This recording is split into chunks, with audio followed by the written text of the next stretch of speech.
What is going on, everybody? Rajay back in the house. This is going to be a special night here. I've got M from Pints and Panels. You got to see M recently when I did the Women in Brewing Part 1. I'm going to bring back that again at some point here. But great to have you back on this Wednesday night to drop some of that beer knowledge. Loving the pink hat on as well, too. Got the beer already rocking. I think it was pink. Maybe it's gray. It looked like it was pink at first. It's like the lighting in this room is trash. I apologize. Maybe it's mauve. It's tan? I don't know. It doesn't matter. It doesn't matter. Keeps my head warm. It's cold. We were actually in the 60s today, so I'm happy. We actually got a couple windows open right now. So nice. Spring That's is in wonderful. the air, which means Bell's Oberon will be out here pretty soon as well, because that's spring when Bell's Oberon comes out in my book. Oh, yeah, that's soon. A couple weeks. Yeah. So how are you doing this evening? I am well. How are you, Rod? Are you good? Good. Yeah, we were just talking a little bit ago. Both of us are Pisces, so your birthday is upcoming. Mine is upcoming tomorrow. Yours is tomorrow for you. It's on Mm-hmm. Tuesday, so there you go. Pisces in the house. Pisces rule. We'll do a little air horn for that. So, Pisces out there, we got you. I'm going to actually crack open a beer here as we begin our conversation, and it's going to be the Lagunitas Willetized. Ooh, wonderful. Yeah, that's lovely. Got a few I'm trying to get moved along in the cooler. You know how it is. And hey, now Lagunitas, you're up again. So, and what are you drinking over there right now? I have the Revolution Freedom of Speech Session Sour, the peach sour. I got proper glassware, everything as well. So yeah, it's delicious. 4.5%. Going. I've been drinking beer, a couple beers today, so I wanted to tone it down a little. Turn down for what? Yeah. So, cheers. Cheers. Took a nice stout. Let that sit out for a little bit earlier so I can. Oh, wonderful! Yeah. And everything going on it, but for those of you that don't know M that are coming in, I don't even know where to fully begin. Cartoonist, author, beer judge, public speaker, and in her spare time, advanced Cicerone. So, so you've got all these different things popping off. Great beer journey. And you've been doing beer, I think, since 2010. Is that when you first started getting involved? Yeah, Pints and Panels started May of 2010. So it's been almost 11 years. I started it, when I was living in Vermont, going to cartoon school, a real place in Vermont, the Center for Cartoon Studies. So I have my MFA in cartooning. And living in Vermont at 2010, right when the craft beer boom was starting, was of the that last 10 years was unbelievable. The beers that we got to drink, the access that we had. You know, I remember when Hill Farmstead was a garage. We would go and visit. Wow. Yeah, it was. It was wild. So it was a lot of fun to live in that time period back then, drinking beer and drawing comics. You know. I think of Vermont. I think of the 3 Bs. You got Bernie. You got Ben and Jerry's. Yep. The factory tours.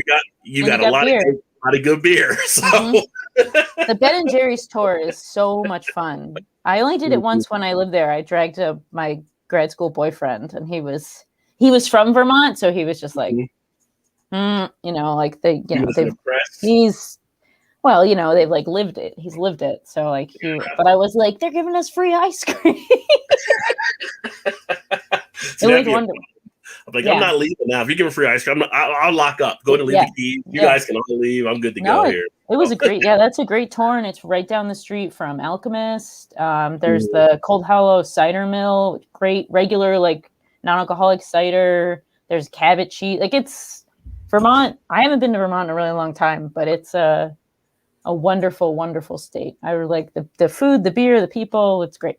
So nice. And now you're in Connecticut, so you didn't move that far out of it. You're still we're only about an hour and a half from the Vermont border. Excuse me. So it's close. Which is still good beer in Connecticut as well. So we have great beer in Connecticut. We were a little behind at first, but now we've caught up, and the breweries scene is great. Excellent lagers, great sours, great IPAs. We have 100 and something breweries. So yeah, it's a great state for beer. I'm very lucky to live in Connecticut. I was born and raised here, so this is where I'm Awesome. from. It's my husband's from here too, so we're big Connecticut. I'm a big fan of Connecticut. A lot of people don't think about Connecticut because, like, why would you? But it's got a lot more than you think. Beer drinkers think about Connecticut because we true. know there's good beer. Yeah. We said we're going where in Connecticut? Okay, let me get my list together for the beers I need to bring back.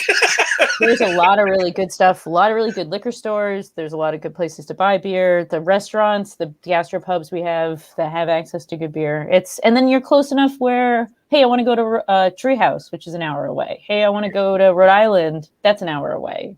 I want to go to New York City. That's a 2-hour train ride. So it's pretty nicely located is all. So. Just so interesting thing about Treehouse. Didn't know if you saw it or not, but apparently in Ohio, they're going to be getting some distribution from out-of-state breweries.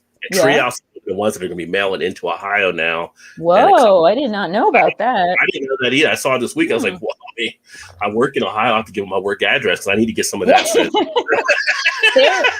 Do not sleep on their lagers. They are not known for their lagers, but their lagers are very, very good. Highly recommended. Before you can't really, you have to get a case now. Like if you go and buy the beer, and it's just a lot for me. So we have the brewery I work at Fox Farm, which is in Eastern Connecticut, and a lot of Treehouse people come down and we swap beer. So at least I get some access to Treehouse, and they're super nice people too. Really, really good vibe, good atmosphere. Good people. So great beer too. Yeah. With beer has been a good beer. So shout out to the people in the chat. We're going to be actually moving through a lot of stuff. So I get all your comments in, I apologize to everybody's in our chats are really cheers and salutations and all that kind of stuff. But if you have questions, pop them in. I'll try to get any questions you may have as we go along. And really want to just kind of have that impact and share some of M's story and get into it. But before I get into some of the beer stuff, I found out a little tidbit I got to ask you about. Oh, no. Back in college, you did a cartoon. Oh, yeah. You expelled. I was president, wasn't a fan. I got to know the story. Okay, so I tweeted about it this morning, and then I realized I was like, maybe I shouldn't talk about that. But I'll talk about it for you, Ron. Oh, well, thank you very much.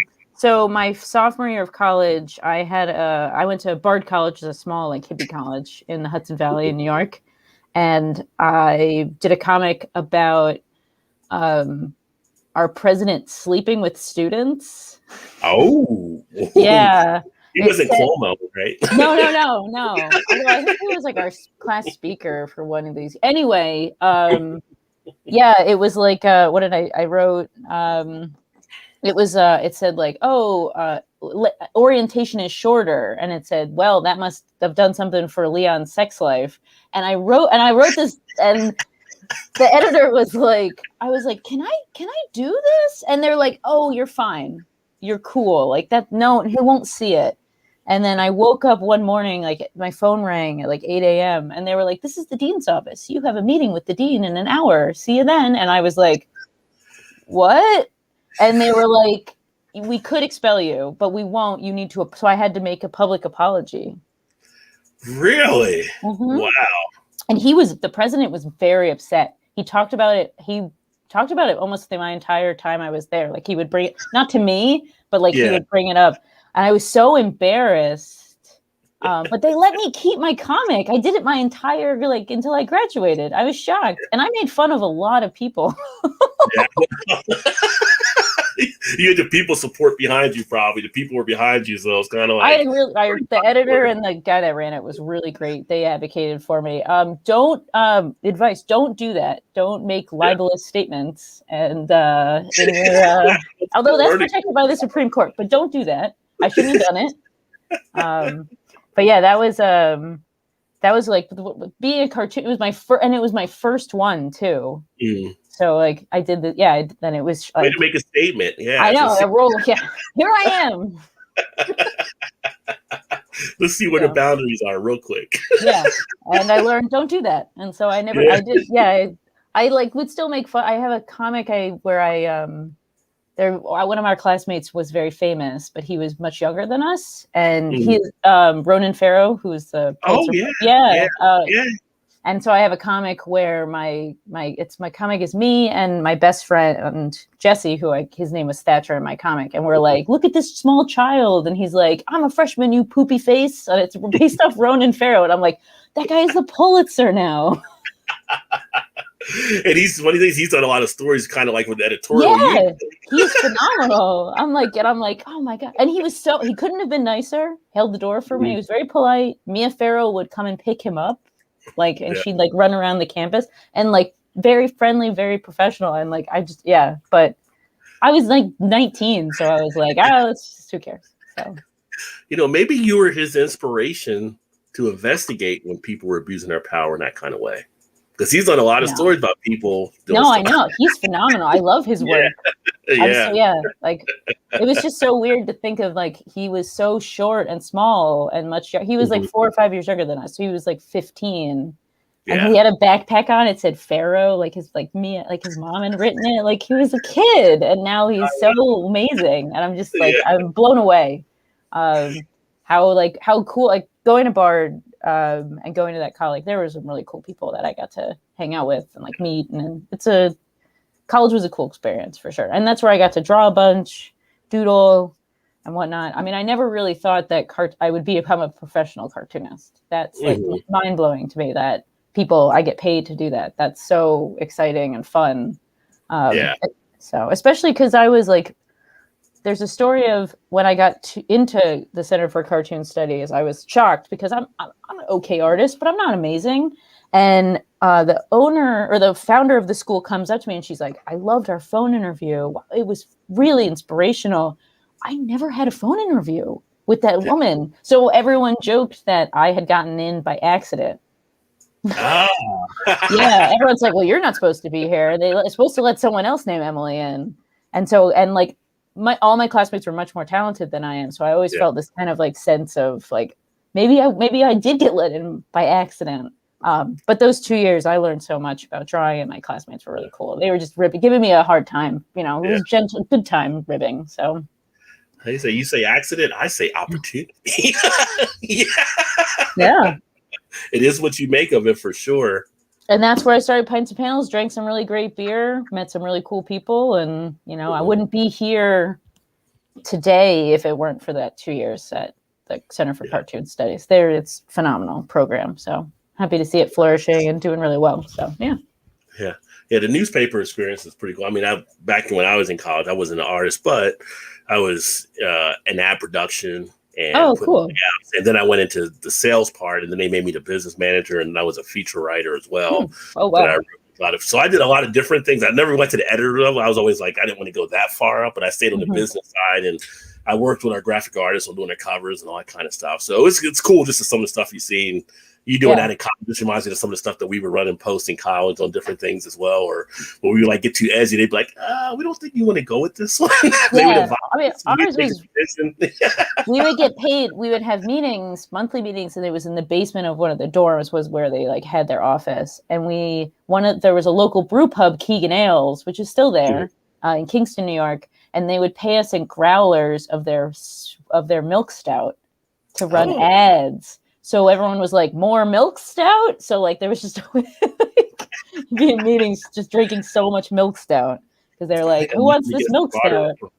Nothing against the barter process. Yeah. It was really good too. So I was like, yeah, sure. Give me more milk stout. Okay. Like we always drank decent beer in college too. It was something that we were, I mean, decent in terms of college. We were big Yuengling drinkers. Yeah, that was down. I went to West Virginia, and Yuengling was big. Okay. But we drank a lot of Yuengling, a lot of Molson Canadian too, because it was 28 bottles in the case instead of 24, and so you're like, 4 extra beer.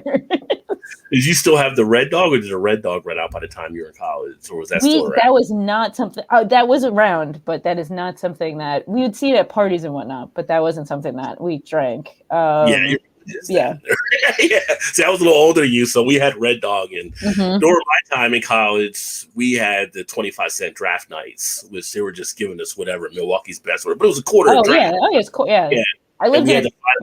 We had a $5 drinking drowns $5. You could drink all you wanted to. I don't know who thought that was a good idea for college kids, but yeah. I lived for like one fall. I lived in Keene, New Hampshire, with a friend of mine, and it's a college town because that's where Keene State is. And yeah, there was like 10-cent kick the keg night, and like there was dollar. What was it? Dollars like well drink night. From like 6 to 7, and you could like, and so everyone would just like buy like you got $5, you got like 5 cranberry and vodkas, and then you hated yourself the whole next day. The whole table just full of glasses. Nobody's sitting there, just drinks. No, just drinks. Oh wow, that was actually I only did that once. That was a bad night. Did not like that. Well, before I get into some of the other questions, we have BC, who's in the house. BC actually does beer reviews up there in Michigan. Oh, and he has like, any good stouts, like stouts that you actually like that are some pretty good ones that are out there. Oh, yeah. Oh, man. Put me on the spot for stouts. There's so many good stouts. I'm trying to think. Like, the brewery I work at, Fox Farm, we make an imperial oatmeal stout called Woodline. It's like 8.2% in a 16-ounce can. That beer's phenomenal. Now we were talking about Bell's, like Expedition Stout, or I was having a conversation with a friend of mine today over Skype, and he was drinking a North Coast, and I was just like, he was drinking a what's their dark Belgian beer or their strong Belgian beer? Is that Brother Thelonious? Yes. Yeah. Yes. Yeah, that's really good. We went on this like half an hour long talk about how Old Rasputin beer just is so good. Like that beer is just, and it's like, go to a store, it's there, you can find it, and it's gonna be good. I love that beer. It'll get you in trouble. It'll get you. But and that's I believe Old Rasputin is the RIS, right? The Russian Imperial Stout with that. It's kind of like an OG type one out there. Everybody's still looking for the pastry stouts, all these other ones, and it's like, dude, this right here, this should be like part of your journey, getting the Old Rasputin and appreciating it for what it is. That beer has been around forever, and there's just like we could talk about good stout. We could talk about stouts for like the next hour. Lagunitas, they still keep it going with this one. This is pretty tasty. I love Lagunitas. Have you ever been there in Petaluma? I've been to the one in Chicago. So that one's great.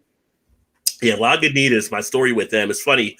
A few years back, I actually, we did the beer festivals here in Cincinnati. And usually I volunteer, I go. Back then I was usually doing a lot of volunteer, which is crazy. If you only come to Cincinnati for a beer fest, and you volunteer and they encourage you to drink. They're just like, don't be the one that gets real drunk because we'll just send you home. But we can drink while we're serving, which is actually pretty cool because they always overbook the amount of volunteers. So in about a half an hour, you end up walking around like everybody else, and you can just walk up and pull your own taps because you had a volunteer t-shirt on. You don't have to wait in line. That's the way to do it. That's the way to do it. So I ended up meeting some of the Lagunitas guys down, and we got to talking, and actually got like a nice little friendship going. So over the years we talked, but Kyle, that I know who handles some of their stuff up there at the Chicago brewery, I finally got a chance to get up there, and he gave me like a tour of stuff around. I had a few beers up there, but some great stuff. But when I first met him, it was when the Undercover Investigation came out. Oh, yeah. So I was talking about it. He was giving me the whole rundown on this beer, like how it did get shut down for a couple weeks. Someone tried to sell an undercover cop something they shouldn't have tried to sell them, and that led to this whole thing. But like, he's like, yeah, that story around that beer is actually true. We actually did get shut down there, but the Chicago brewery is so huge. They got like 100-year contract on it that they set up. And it was so many, like one of the interesting things is, like I tell people, which I didn't know when we were there, they were telling us, like they shot part of the Batman movie. Oh, that I didn't know. That's cool. Yeah, the part when he burns like the money and stuff was shot in the Lagunitas brewery and stuff, which was pretty cool. But great crew. Although when you walk in, you start thinking you're going to a strip club at first. Yeah, it does have that like Willy Wonka music. Yeah. I always feel bad for the person checking the IDs because they have to keep hearing that over and over again. And I'm like, how do you not go wacky when you hear that? But it's I love that place. So like all the like getting out on the catwalk, all the like robotics they have, the like palletizers, the food was good. The Petaluma one was really cool, all outdoor, cool stage. That one was really awesome. I went there, That was. Did you hear about the story when he started the Petaluma one? Oh, maybe. Well, they started it back in Petaluma, Yeah. Because we went to the tour, like Kyle had me on the tour and stuff. We went through with one of the tour groups and we were talking about it, like essentially how he almost like burned his place down, and they like actually he was in another town. They forced him to leave, whatever. He ended up being there, but it's kind of a weird story. Like he was pretty much to the point of almost not having what he was doing when he started Lagunitas, and was able to move here. Unfortunately, was able to get it going. But yeah, he almost burned his house down on his last batch before he really got to take off. I feel like a lot of people succeed after they almost hit rock bottom, though. It seems like maybe that's why I haven't gotten anywhere yet, because I haven't hit rock bottom. But stop it. Everybody's got a story. Oh, yeah, we were living out of a car for 3 weeks. I haven't got to the living out of a car part yet. You're fine.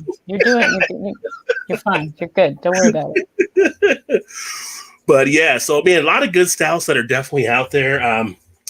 Favorite beer style? Like, what is your favorite beer style you like? I'm really into quads right now. I love quads. I know that like I can have, so like I'll share, my husband and I'll share a quad like after dinner, and it's just a great, like it hits you, it scratches that itch for like dessert, the booze, the flavor, and I can go into any liquor store and, you know, as long as they're not like vastly over the like sell by date, which they have a sell by date of like 5-6 years, that beer's going to be really great. And it's like $5, $4, $6. Yeah. So I've been super into quads lately. I think it's just winter. It's been really, really cold here in Connecticut. Now, not so much, but it was just like on a cold night, opening like a Chimay Blue or a St. Bernardus 12 was just, or a Rochefort 10.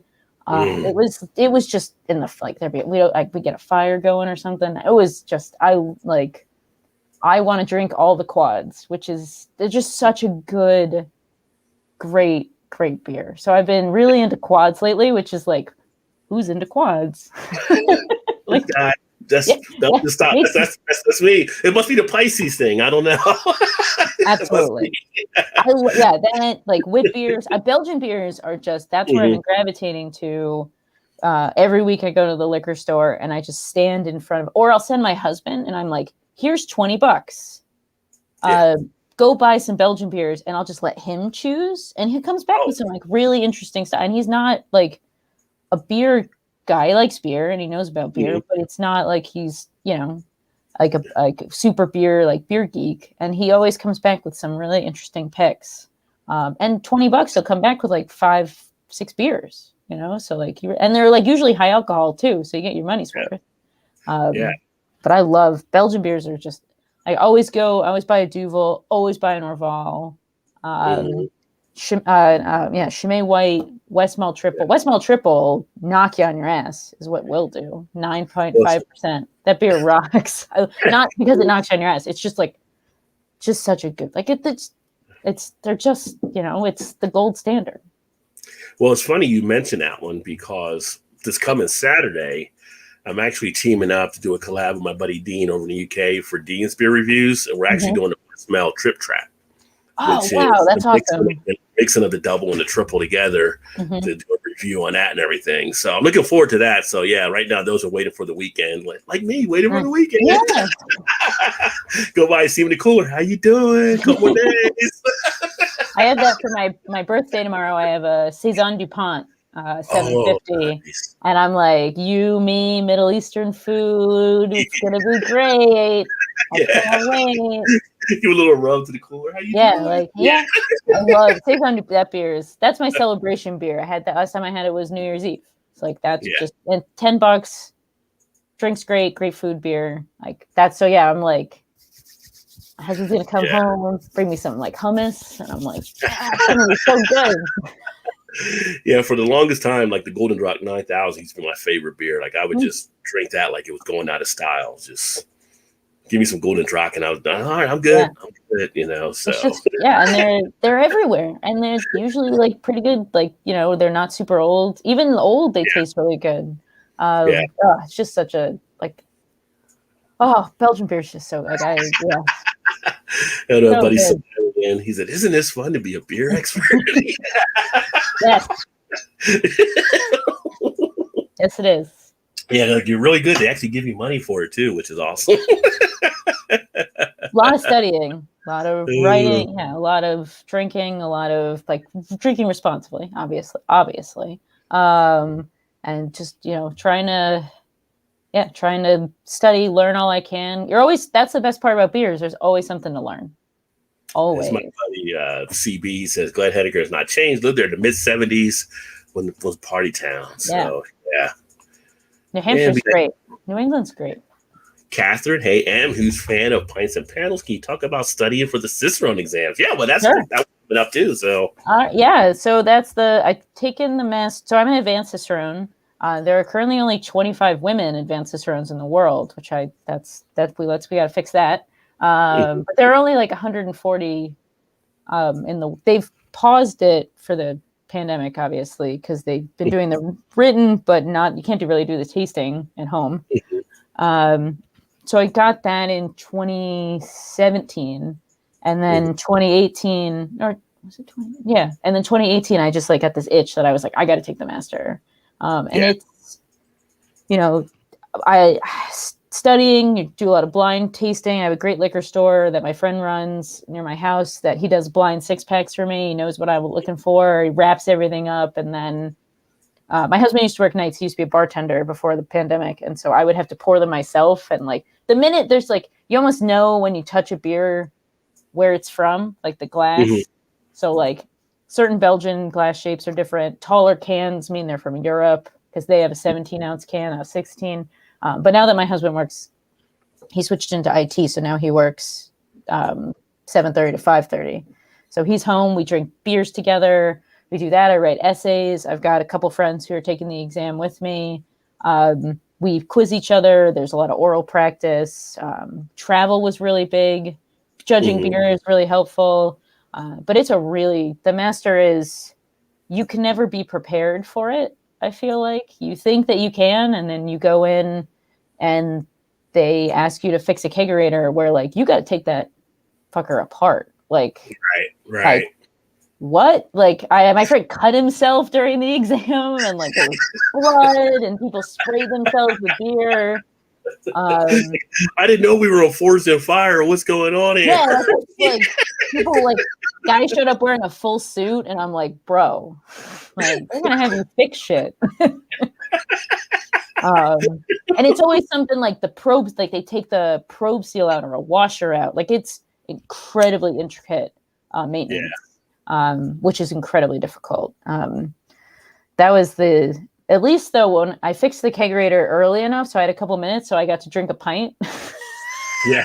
I like fixed it, was like, well, I'm just going to drink this, which was really helpful. They'll put blind beer in front of you and they're like, what'd we just give you? And it's not normal. Like it's for an extra stout or an American wheat beer, or, and you got to know these beers, like, you got to know you got 15 minutes to figure it out. And it's tough. It's really tough. The tasting portion will just knock you on your butt every time. Yeah. So the first year I did really well, but I had taken a class the week before that was very helpful. The second time I did not, and relied on just like doing it with my friends, and that class was super helpful. So yeah, but gonna try one more time and see if I can. If not, no big deal. Being in advanced is pretty cool. And I'm going to keep learning. That's the best part about beer, is you're always learning about something. So, I mean, when you look at the numbers, you said advanced, because I know last time I looked at advanced, we were talking about on the show we had when everybody else was on. I think it was like 119 back in 2019 or something. So is it more than that now for the event? Like you said, 140. I think it's like 140. I want to say it's like 141. Yeah. So even over a couple years almost, you've only had really like 20 other people that hit that number. Yeah, I think it's like 40 people pass it a year, maybe, or 30. It's a really difficult. I still am scratching my head figuring out how I passed it on the first try. I took the advanced, and the advanced is hard. You write 6 hours of writing in one day with a bunch of orals, tasting. I left like not being able to like feel my writing hand, and I went over to Beguile Brewing, which is one of the breweries across the street from the Cicerone headquarters, and I just like stared at the beer, and I was like, what do I do? Like I was just so like emotionally like messed up. I was like, well, I know I did really well in the tasting, so I was like, I got that, but I was like, the written, no way. I didn't pass at all. And then when I got the notes, I passed them. I started screaming. I was homesick. I had like a cold or something. Mm-hmm. And my husband was home because this is when he worked nights. And I just started screaming. And my husband's like, what happened? What happened? He like thought something terrible had happened. And I like threw my computer across the room and I was like, I passed. Like I couldn't stop screaming because I couldn't believe it. It was one of the best moments ever because like, you know, you work so hard at something and you want to do really well. And I love beer so much. And just being able to pass that was like, I still can't believe it. Like, it's a really difficult exam. And I'm like... It's a grind. It's just like, you know, it's almost like the bar exam, except we give you alcohol, too. So... at least there's beer. Most of it's spiked and tastes like garbage. But, you know, there's some beer where you're like, is this a strong golden or a triple? And you're like, don't care. I'm just kidding. Like, no, I actually care. I care. Talking about like I drink too much. I don't. But yeah, no, there was 19 people that took it last year or 2019 and one person passed and it was his third attempt. Yeah. So it's insane.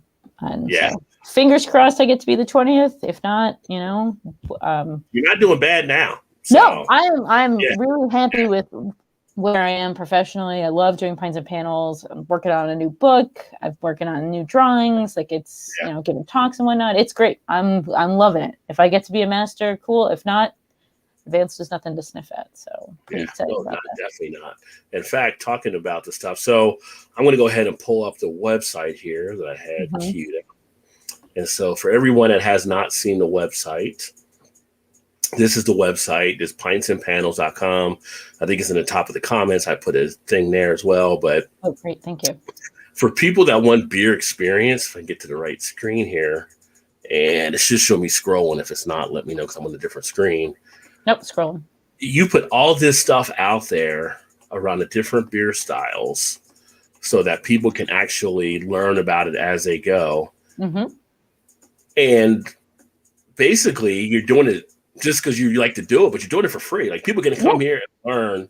Yeah. And like a lot of the stuff I've seen you do on a lot of this is like a lot of these programs would charge you a certain amount to be able to learn this kind of education, this kind of knowledge. And it's awesome that you're providing it because you're kind of just passing along your knowledge of stuff. But the way you do it kind of with the visualizations and the drawing of it makes it a little bit different, makes it I think, a little bit more memorable for people. Gives them an idea of what to kind of visualize in their head as they're going through it. So I think that's great how you're doing it on the Thank you. Yeah, no, I want to make sure it's free. I feel like there's a lot of beer information out there. When you Google something, I find when I do research and I look at a website and I'm like, this is not right. Like some of the stuff that's out there that's free is just not accurate. It drives me nuts. And I was like, I want to create a website where people can go, they can learn simply and they can learn for free. So education should be accessible to everybody. Like there shouldn't be any kind of like, I know a lot of people bag on Cicerone about that, or not Cicerone. Like it's just expensive. It's an expensive test, or you want to take a class, or you want to buy a book, and it's expensive. And I want to get rid of that and make sure like people want to learn about beer, come here. It's all free. So that's very important to me. That everything's free. And a cool thing you have on here, like across the top, I think it was. The comics are here, educational archive. You have it broken down where people can go into certain topics. So if you're talking to Eric, like if somebody wanted to know about the 3-tier system, we know the distribution, the wholesale or the retailer, you give a nice breakdown on these types of things. Thank you. Yep. Yeah. So for the question that Catherine said, if you're looking to study for this, I would start right here on this site because Emma shares so many different details that you can use toward the program. And one of the books I know they talk about you can do is Tasting Beer is pretty popular to pull material from. Yeah. But you got so much here. Like if you go to their website, they actually have a syllabus that'll tell you the different things. Like when you start off with the beer server exam and some of that stuff you've hit on there, but it's kind of like there's so many different resources that are available out there, but you've got the easiest one, I think, for someone to actually pick up, get that base knowledge going and stuff too. Like people don't want to pick up a whole book. They can just parcel through your stuff to see the areas you need to know as well. I do a certified beer server. So level 1 Cicerone. I do have a PDF you want to download because people were like, I love your site, but I want it in one spot. And I was like, okay. And so it's $7. Okay. So it's not expensive. It's No, not at all. 90 comics. Yeah. And people have downloaded it from all over the world, China, UK, South America. It gets really cool to see when people buy it, where they're from. And I'm just like, how do you know about me? Like I get honored that people are using my work and Pints and Panels work, to learn about beer. I'm currently working on a certified Cicerone syllabus, which is 218 comics. I've put the first section, the keeping and serving, so like draft management, on the website in the educational archive already. But I'm going to have that as a PDF. So it'll be 218 pages, and I think it'll be like $17 or $18, and you can download it, and then you'll have that to study from. And people, I get emails a lot from people who are like, this is really great. Thank you. And I'm like, thank you for reading it. And thank you for trusting me with my research. It's like, that's really important to me that I give people accurate and again, free information. So same thing with teachers. When people are like, do I need to pay you to use your work? And I'm like, no, just use it. Like I want you to use it. Just give me credit. That's all. I got an email from a guy today that's like, I want to put your comic on a shirt. Is that cool? It's just for me. I want to wear it to Belgium. And I was so honored. I was like, yeah, of course, man. Like, that's awesome. Like, thank you. It's great. Like, it fills me with so much joy to see people learning. And like, I want to be helpful. That's something that's important to me. Well, you're doing a great thing out there for Thank sure. You, passes along. And then buddy Matt from Massive Beers, he has a big YouTube channel. He says quads for the win, roast for 10 forever and ever. Yeah. That's such a great roast for. I had the first time I ever had roast for 10. I was in Quebec City, and I was by myself. I had my boyfriend and I had broken up, and we were supposed to take the trip together. But I was like, I paid for this, so I went by myself to Quebec City in the middle of winter, which it was really cold. And I went to a beer bar, and the guy was like, have you ever had roach for 10? And I'm like, I don't know. This was a long time. I was like, I don't know what that is. And I just remember being by myself and drinking it and being like, whoa. Like, wow. It's like $5 milkshake. Yeah. What is this? It gets like that's whenever I have a beer that when I have a really good beer, I tap the table. Like there's everyone like I'm like, oh yeah, like you just kind of want to like shout and just be like, yes, this is great. And that roast for 10 was like and I was all by myself. And I've done that where I'm all by myself drinking. I was at Bell's. The first time I ever went to Bell's, I was all alone. This was 2011. I was driving cross country and I drank a Two Hearted and I was like, miss, the like waitress. I was like, this is really, it was my first Two Hearted. I was like, this is really good. And she's like, no shit. It's Two Hearted. I was like all by myself, but I was like, I have no one to like, this beer is amazing. And like, everyone's like, worse. Like, calm down. It's just too hard. It was it's just Two Hearted. I was like, this beer rocks. I'd never had it before. I was like, this rocks. I was like, yeah, I know, I'm aware. So what was like the if you remember the beer that got you on your journey into like going down the craft beer road, like what got you turned on to a lot of them? My first book, I dedicated the beer to my first book. My first book is dedicated, I dedicated my first book to Sam Adams White Ale. Oh, okay. That was the first. So it's the Super Bowl. It's 2006, 2007. So I'm 23, 24. I'm going to turn 24. And we were watching the Super Bowl. It was the Seahawks-Steelers Super Bowl, and I was in Keene, New Hampshire. And I was with a good friend of mine, and I was like, yeah, I'll take a 25-ounce Sam White Ale for $4.50. Like it was like it was yesterday. And this woman hands me this like giant beer and one of those like big bowling alley style mugs. We're in this Irish sports bar, and I took a sip, and I was like, what the fuck is like this is on like holy crap. And I was like, I was like, my life will never be the same again. And it wasn't. Yeah. I was like, this is what I was supposed to do. And I proceeded to drink 4 of them. Of the 25-ounce. I was young. Yeah, I drank about a gallon of white ale. And I was just like, this beer is unbelievable. And I was like, what is this? And so I remember the next day I was like, what's a white ale? What's a wit beer? And then I discovered like Allagash White and Hoegaarden. And then I was like, if you like wit beers, you'll love Hefeweizen. So I was drinking like Paul Anner, and like, it was just like, once I discovered what I liked, it changed everything. And then I became just like obsessed with beer. And it's an obsession that's to this very day. And I remember, and that sports bar doesn't even exist anymore. And white ale doesn't exist anymore. It's they make it to a white Christmas. They make it still, but with cinnamon instead of coriander. It's still good. I always buy a 6-pack.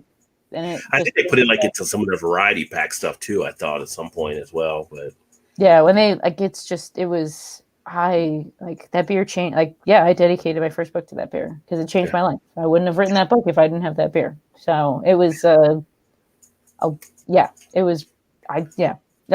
love that beer so much. And that was it. Yeah, and that was it. Funny story about Sam Adams. So Jim Cook actually is from Cincinnati. Mm-hmm. So he actually put a brewery here in Cincinnati a few years back. So now we have their operation there. Some of their bottles you'll see, brewed in Cincinnati, Ohio as well. But they came out with a Black is Beautiful beer last year. And so I had done a beer trade with Nerve Sense, who's out of the Boston area, which is hilarious. So he sent me some beers down. So I'll send you some beers back. And I got a few of the Black is Beautiful that he hadn't had. So I sent them up there. One of us is Sam Adams. So he was doing his broadcast there. And you tell, this is from Sam Adams, So this must be from the Cincinnati one because we didn't have it here. And he looks at the can, brewed in Boston. He's like, I'm like 5 minutes from the brewery. I can't get it there. Rod gets it in Cincinnati. So apparently they made it here, send it there. He gets it there and he sends it back to me. He's like,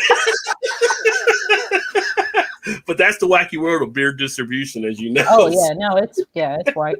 There are breweries that drive through Connecticut. We have really high distro, like per brand. So a lot of breweries don't come in here because it's just too expensive. And they'll drive through to get to Massachusetts where it's much cheaper. So we have states that breweries, we see their like trucks come through and then we don't get their beer. But they're here. They're just not stopping. Just stop. Can't you stop and just drop a case on the corner? No one will know. I've driven. I'll drive to Massachusetts. There's a really great beer store about 45 minutes called Table and Vine in Springfield. I'll drive there. DeChico's in Brewster, New York has a great cooler section. I'll drive there off 84. They also have a great, when pre-pandemic, they have a really great bar inside the grocery store that gets like unbelievable selection, Hill Farmstead, stuff like you can't get. So I used to meet a friend there and we would like have lunch and then we just shop and it's all the color, like they get everything. So it was fun. That's the best part. Beer is about bringing people together and drinking and having a good time. I mean, you look at the history of it. I mean, it's always been a great thing to have as that centerpiece to have people converse around. I mean, I can't imagine how many deals during the course of lifetimes are done over beer, Oh, yeah.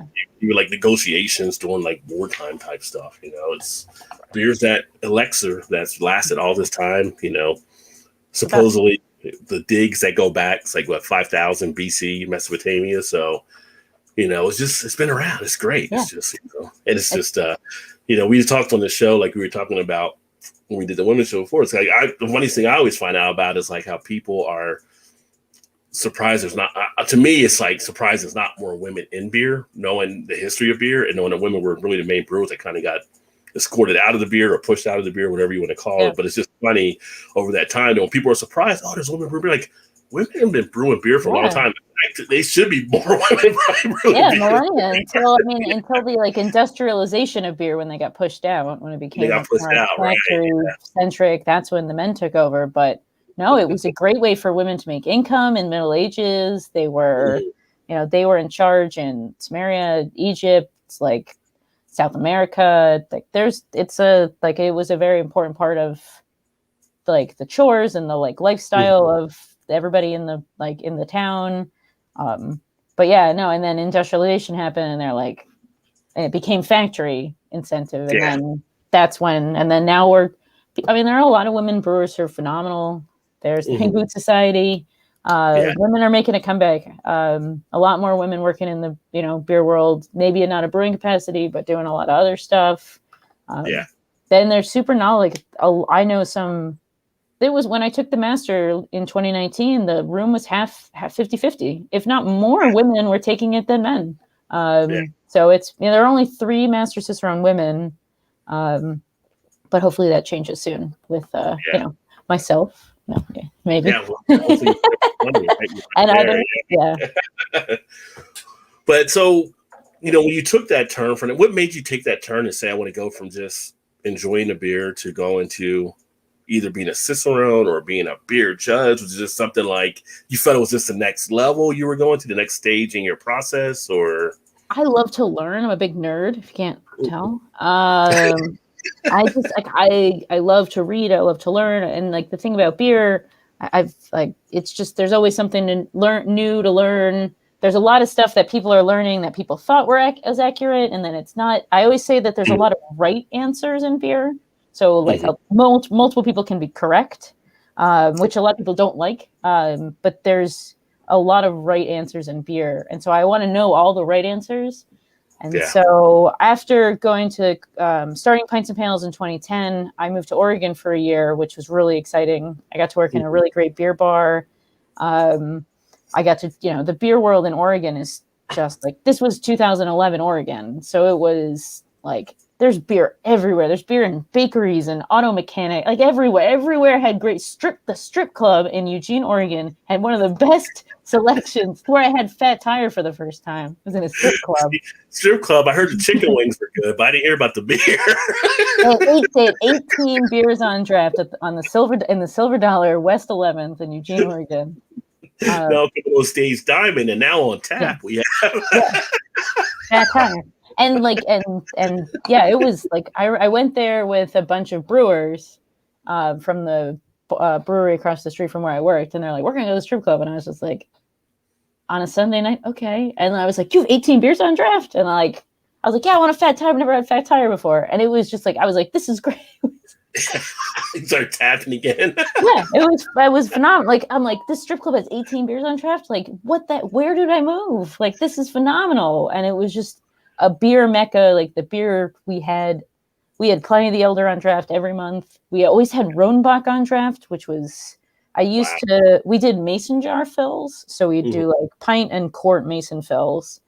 And every night, but my shift would end around midnight, and I would fill a mason jar with, like a small one, with Rodenbach Grand Cru, and I would bike home and then get into bed and just like drink the in bed. And I was like, this is the best. I have the best life. And it was like, it was great. I loved, but the Pacific time zone is not for me. I don't like that football starts at 10 in the morning. I think that's wrong. Football starts at 1. It's kind of nice though when you wake up and the game's already on. And it's like, no. This is Sunday. You get all your stuff done. You have lunch. Then at 1:00, you take your shoes and you shoot your shoes off, put your feet up, and then you go, and I'm here until it's time to go to bed. I guess because if the game starts that early, you get nothing done because you're right into the game, right? Yeah, and then but that was the Super Bowl was done at like 5:30, and I was like, what is this shit? 5:30? Now we go to the bar. Yeah, I'm like, what do we do now? Like, it's time for bed. Like, guys, just that was but I like the people, the friends I met, the beer, it's just like, it was a wonderful experience. And then I was like, I got to go back to New England. Yeah. So I worked at a brewery for 5 years. I worked at Two Roads, doing communication. Two Roads. Yeah, met their representatives last. They're in Ohio. Yeah.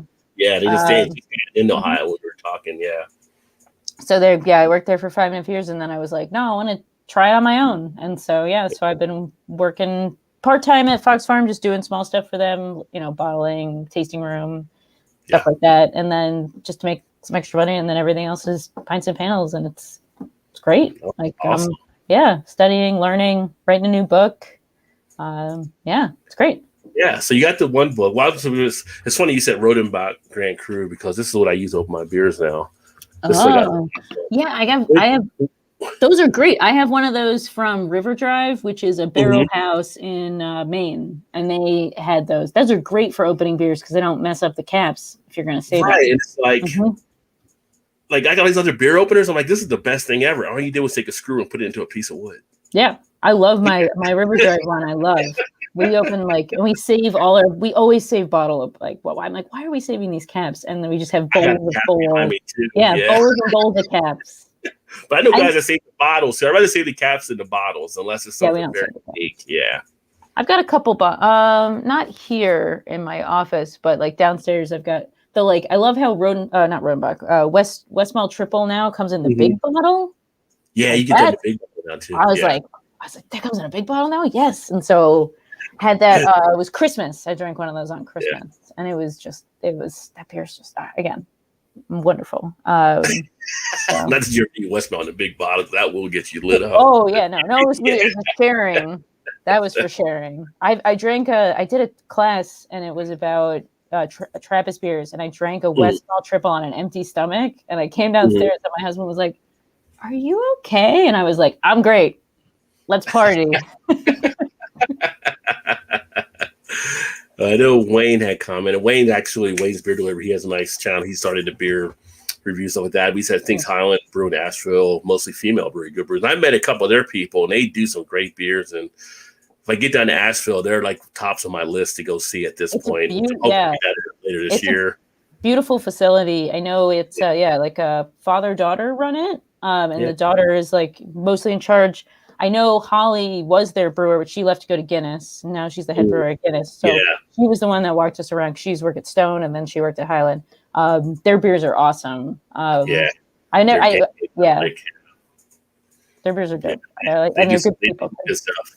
I haven't had one of theirs in a while, but every time I have it, it's like, why don't I drink more of this? Well, because there's 7,000 other breweries in the world. I know, it's so like different. A lot of the beer I drink is Foxhorn, but I've been trying really hard to drink the classics. So I had a Guinness 4 and extra stout a couple of days ago. I had a Eyinger Celebrator. I try really hard to what else did I buy that I was like, I had for my breakfast beer for my birthday. I'm gonna have a Weihenstephaner, like Hefeweizen. I don't normally drink it, and that is not. But I have friends in the UK that wanted to they're like, call us when you wake up, and we'll have a beer because it'll be 1 PM for them. So I was like, my birthday. So I was like, sure, I'll have a Hefeweizen and a splash of orange juice. You're welcome. Best brunch beer, hands down. It's so good. So I do not disagree.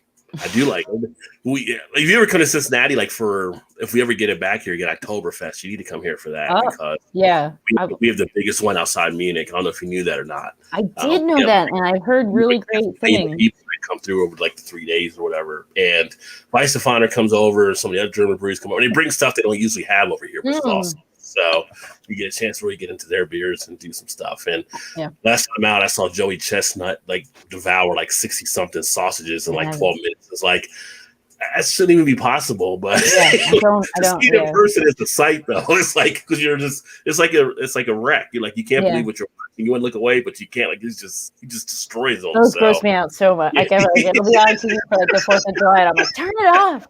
Turn it off. It's so gross. Yeah.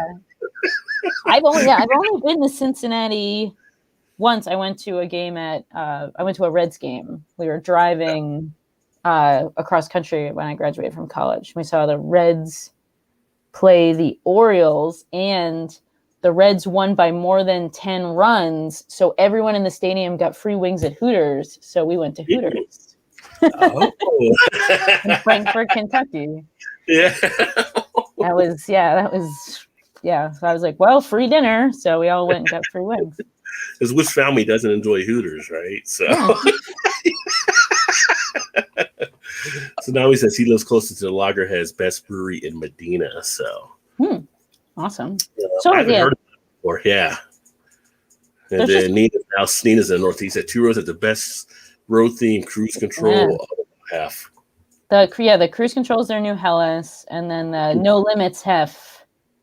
I remember when we were designing that label, and I was like, it needs to have as many. So the O with the line through it, which is the sign on the Autobahn that says go as fast as you fucking want, just go. I was like, that needs to be on here. That needs, and everyone's like, we had a really great brand company that we worked with. It was fun to work. I was the 4th hire at Two Roads, and watching them grow, it's just been really fascinating. Their new sour brewery is $20 million sour facility. Phil Markowski, who wrote Farmhouse Ales, working his magic, making some really great sours. A lot of them are in cans, which I'm like, what? Like it's a really cool place, really great rooftop. I haven't been down there. It's far from where I currently live, about an hour, so I don't really get down there that much. Although I just found out I have to go to New York City for an event, doing a talk about stouts for the Yale Club in New York. I was like, yeah, all right, sure. And so I get to park and take the train in. I usually take the train from Stratford, so I'll stop by and pick up some good beer because they've got their double IPA rocks. Their New England double IPA is really good. They make an Abbey single that's like a 4-pack's like $5 because they just want, and it's all Connecticut ingredients. That beer, I just hook it to my veins. Like if I could have, so every time I show up, I'm like, give me like at least 2 cases, so I can have, and it's 3%. So that's just always in the fridge. Yeah, 3.5%, I think. So it's just a great like everyday drinker. You have a couple and it's fine. It's cool. Yeah. So I love that beer. Have you ever been down to Brooklyn? Have you met like Garrett Oliver or anything? Or I'm the first time I met Garrett Oliver was at GABF, and it was 2013, and I was wearing like a chicken hat. I was wearing a ridiculous costume or something. And Phil Markowski was like, Emily, this is Garrett Oliver. And I was like, wearing a fucking chicken on my head. And I need Garrett Oliver. It's so embarrassing. He was so nice. I've been introduced to him a couple times. Like I did for my first book, Brooklyn invited me down and I did a book signing at their tasting room on a Friday night. And they were having a club meeting where they served Doppelbock and they made jambalaya for everyone. So I was just in their like barrel room eating jambalaya, and like it was great. And like they brew a special beer for everyone, so we're just drinking like Doppelbock and hanging out. And it was like, it's a really great spot. Like Brooklyn beers are there's new ones, like Wild East is brand new. They brew a dark mild that like that's their most popular beer, is a dark mild on nitro. Like what? Yeah, he didn't mention the chicken on the head. I know he was probably thinking something. I was like, oh man, I got a chicken on my head.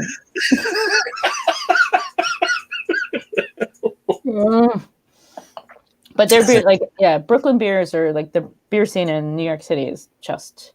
So I was like, you have to go down on the 17th, eh? So I'm gonna try to like. Because I know not a lot's open, but if I can go and support some local breweries while I'm down there, maybe bring a backpack and load up on some cool stuff, that would be great. Yeah, I think it was I think the best one I've had, at least that I've ranked to myself, like on Untapped, or it might have been, I think it was a Quad Ceratops they have, which is like Sriracha Ace, the Saison, that beer rocks. They make a small beer. It was called like Half. That beer was great. Low alcohol, just super drinkable, and like just when it's on and you're like have a lineup of taps and you're like, I don't know, Brooklyn Lager, like it's just like it's gonna be good, and you're like, great, awesome. The gold standby, don't snort like not gold standbys. There's some like really great classic beers out there, like just Allagash White all day, every day. I love that beer. Yeah, that's always good. That beer is. So I went to a beer bar once, and the girl behind the bar described it as her panic beer, where she's like in a bar and she's like, I don't know, Allagash White, and I loved that like the panic beer. And so now when I go, I'm like, oh, you got Allagash White, yeah, give me that. Yeah, that's what I want. It's a very easy drinker for sure. So it's so good. They make it in a stovepipe can, a 19.2 can. Yeah. That blows my. I was like, yeah, that's great. There's a few breweries that have kind of went. I've seen Sierra Nevada do that. I've seen Lagunitas did a couple other ones, but it's some of those beers you can put them into 19.2 because they're not going to knock you back as much as something. Yeah, like that. 5%. If you're out like out back on the deck, or you're at a picnic, wherever you're at, you could just easily crack open Allagash White and just enjoy it. It's great. I love all their beers. Yeah, they do everything from the super simple to the like real complex barrel aged stuff. And their tasting room is great. every time I go up there, I'm like, it's, if I could work at any brewery, I would work at Allagash. Like, they're just, everyone who works there, so nice. They're just good. They treat their employees really well. They just seem like a really great group of people. So yeah. Well, I was going to say, look, we're up on the hour here because I know you got to get up. But see, I told you things fly around. I know. Having a great time. I can hang out for a little while longer if you want. So, you can. We can. Hey, if I can keep you, I will. So, yeah. So, I was going to ask you, because this is something I'm going to bring up when I do my podcast next week, probably just kind of some thoughts on it. But I was on Twitter, and we're both on Twitter. We follow each other. We see stuff. Mm-hmm. And I don't know if you saw or not, but there was a brewery, and they're starting to get hit now. Like, they've already released a statement about it. But they came out with a coconut beer for women. Oh, yeah, in the UK, yeah. Yeah, so it's like, what do you think about when breweries come out with something and it says like for women on it? Does that bother you at all, or you make like? Beer is when I work behind the bar, beer is gender neutral. I don't, like everyone can drink whatever they want. Beer is gender neutral. So like I've poured beer, like sour beers, and we put it in a wine glass. And this guy once was like, "That beer's pink. That's for girls." And I like snapped at him, and I was like, "No, beer is gender neutral." And I got real like inexcused about it. And he kind of like, "Oh, okay." Like he like kind of got like shook a little about it. And my coworkers were like, "Yeah, gender neutral." And it's just like, there's no like beers. My first book is called Beer is for Everyone. Mm-hmm. That's beer is for everyone. There's no beer that's just for ladies. There's no beer that's for, but Miller Lite was like that's a diet beer. Then they remarketed it, and now it's one of those popular beer. Like it's not, beer isn't just for certain people. Beer's for everyone. And I'm kind of adamant about that. Like I'm like, no, beer's for everyone. So like, why is it for women? It's not. Like it's so weird. Like people get so agitated about like certain like beers that come out, and it's like, then just don't. Boylston's on the other hand, just don't drink it, or don't support it, or don't buy. Like things that happen don't change like your livelihood or your life. Right. But beer is for everyone. That is like a statement. And beer is supposed to be fun. Beer is like lighthearted. It's supposed to be a drink for people to like, for all occasions. It fits every part of your life. And the fact that like people would try to like kind of, it just seems like, Yeah. Well, it's kind of like when they came out in their thing, they were like, well, they didn't mean like the only women, like they were trying to do something with like the, I don't know, they were saying like the softness or whatever they were saying. I haven't read the full into it. I'll look at it this weekend, but it's just like within like, I don't know. Oh minutes, I saw the. Everybody just started firing. No, like beer's for like, there's nothing that like, I'll drink any beer. Most people drink any beer, and if they like it, that's great. If not, that's fine too. Yeah.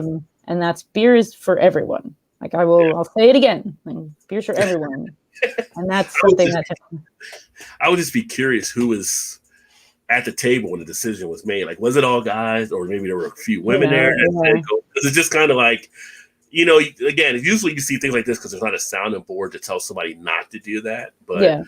I'm sure that some of the like when Brewdogs, when they had their misstep a couple years ago with the pink IPA, and they had a kind of design for it, and everybody got after it.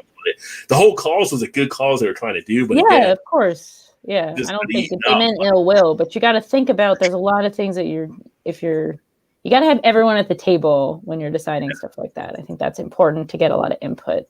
Like when I worked at Two Roads, our summer seasonal, one of our most popular beers is Pink. It's a raspberry wheat, and it's dry and refreshing.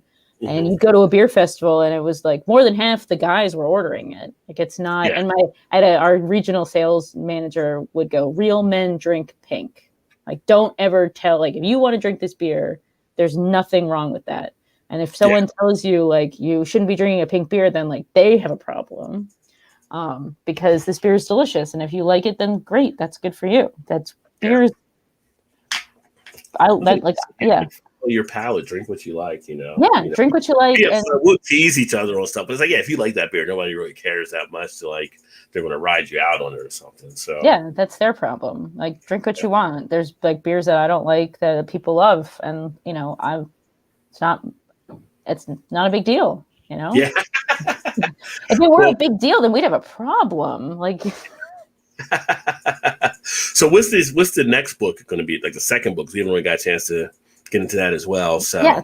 So I'm working on a book now called Hooray for Craft Beer for Brewers Publications, which is the publication arm of the Brewers Association. It's their first illustrated book. I'm ecstatic to work with Brewers Publications because they've published, you know, some of the best beer books, that How to Brew by John Palmer, or like Design Beers, or you know, there's a lot of really great books that they've written that I'm just like obsessed with. All the Stan Hieronymus books, For the Love of Hops, or they're Brewing with Wheat, Brew Like a Monk. He's a phenomenal writer. So I remember meeting Stan in 2010 at JABF, and I was like, oh, I have this new comic, because I was brand new. And I was like, oh, I love your work. I have a new comic about beer. It's called Pints and Panels. And he like had me buy Randy Mosier's book. He's like, don't buy any of my books. Read Tasting Beer, which everyone should read Tasting Beer by Randy Mosier. It's one of the best beer books out there. It's a phenomenal book. And he signed my copy. And I was like, wow, they have a bookstore like here. Wouldn't it be really cool to have books like maybe one day? And now like I tell Christy Switzer, who's the editor at Brewers Publications, like, it was my dream. And she's like, all right, tone it down there, sister. I was like, my dream came true. You get too excited. Yeah. And it's just like, during the pandemic, I approached her and I was like, would you want to do an illustrated guide to beer? And she was like, yes. And I was like, oh, all right. And it was phenomenal. So it's going to come out in 2022. It's just, it's going to be no brands are mentioned in the entire book. It's all about exploring beer in your backyard, because there's so many breweries. Like, I live in a town of about 74,000 people, and we have 2 breweries, and they're both great. So it's all about exploring the beer in your backyard, trying what you want to try. It's a very like whimsical, adorable book. There's a lot of talking animals. They were like, make the hops talk. And I was like, yeah, all right, sure. But you're going to learn something. And like, it's a very important, so I've been drawing that. It's going to have different styles, history of beer, how beer is brewed, how to like go to a tasting room and be a good tasting room, have tasting room etiquette. So that's something I find that people treat a tasting room more like a bar or their living room. And I'm like, no, it's courteous. So there'll be some of that. And it's just going to be a fun, open, wherever you want, read it, enjoy it. It'll be colorful and wonderful. So it'll come out in, I believe, summer or fall of 2022. So summer, fall 2022. No, that'll be awesome. Yeah. So it's definitely take a look at that. I have to get your copy so you can autograph it for me. So absolutely, yeah.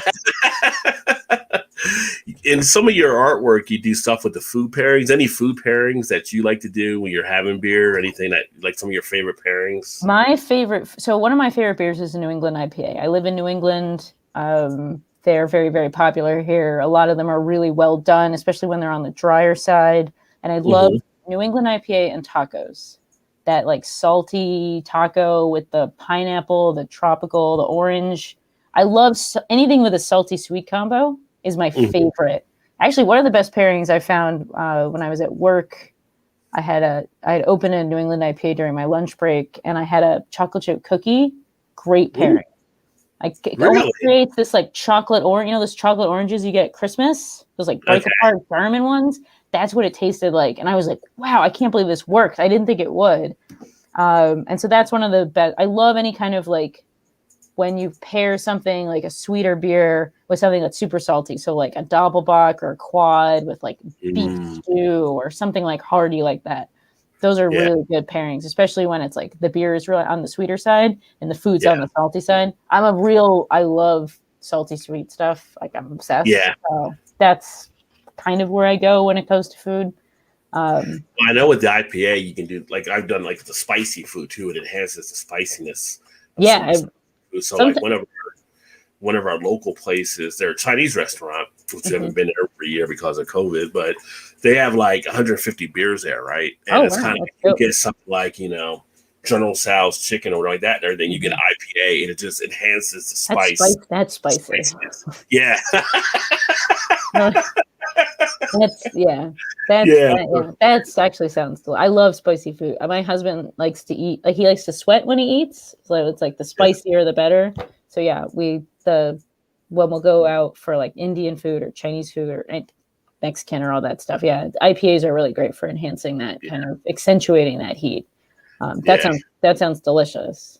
So yeah, and sometimes like some of the stouts, like you could do like the milk stouts are easy to do like dessert, but someone like I get something like one of our seafood restaurants we used to go to, they would have Breckenridge, vanilla, it was vanilla porter they had, and you would get that with like a piece of this chocolate cake they would have. Yep. They would just put together so nicely. It's just like you don't even want to think about the calories. You just want to enjoy this dessert. And it's like all that chocolate, and you're just like somebody tries to talk, like, don't talk to me right now. Don't talk to me right now. We did that on Super Bowl Sunday. I had made brownies, and we had the Lindemans raspberry lambic, which is on the sweeter side, and that was just like, holy crap! It was just so. I was like, the game was and it was like, I don't care about this game. I just want brownie, and like, it's so good. It was so good.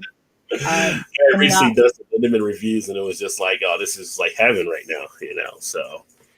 That's a great, all the Lindemans lambics, because they're sweet, are great dessert beers. And they'll go with chocolate, or if the peach one really goes well with the fruit stuff or cream, or any vanilla, like that stuff's really man, that's a good, like that was such a just knockout. Like that's a world-class, like pretty like beginner's pairing, but it's just like, it doesn't matter. It's when it's good, it's good.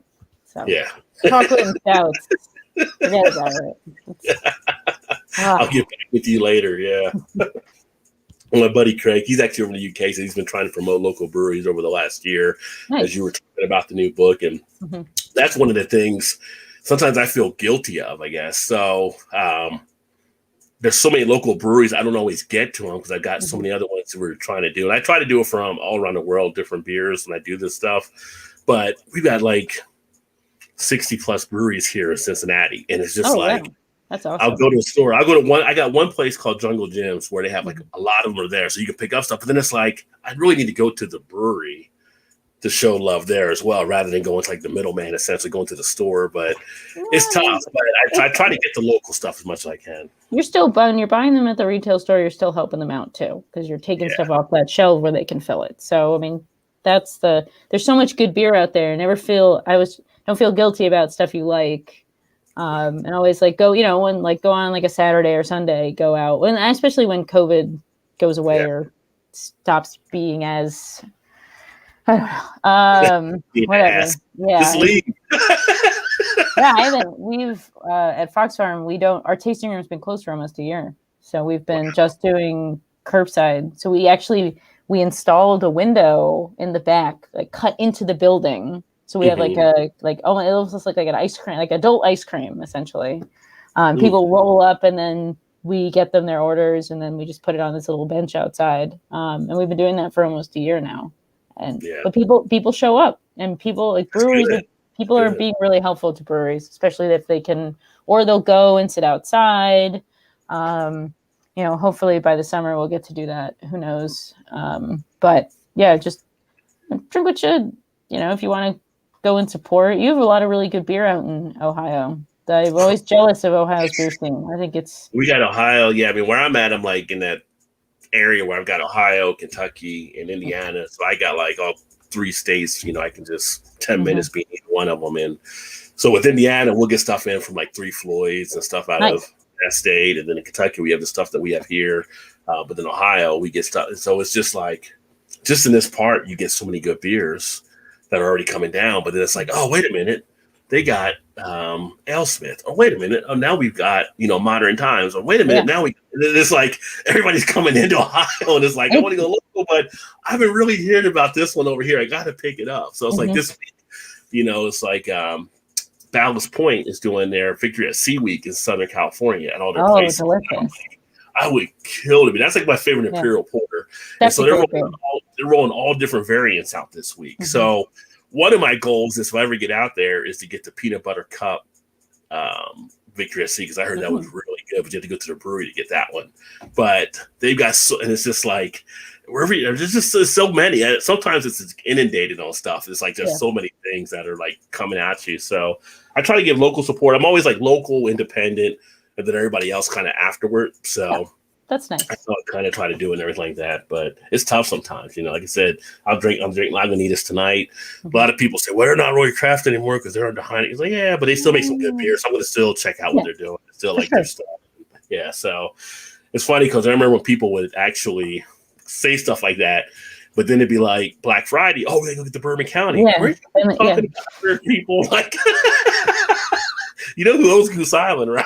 Yeah. Yeah.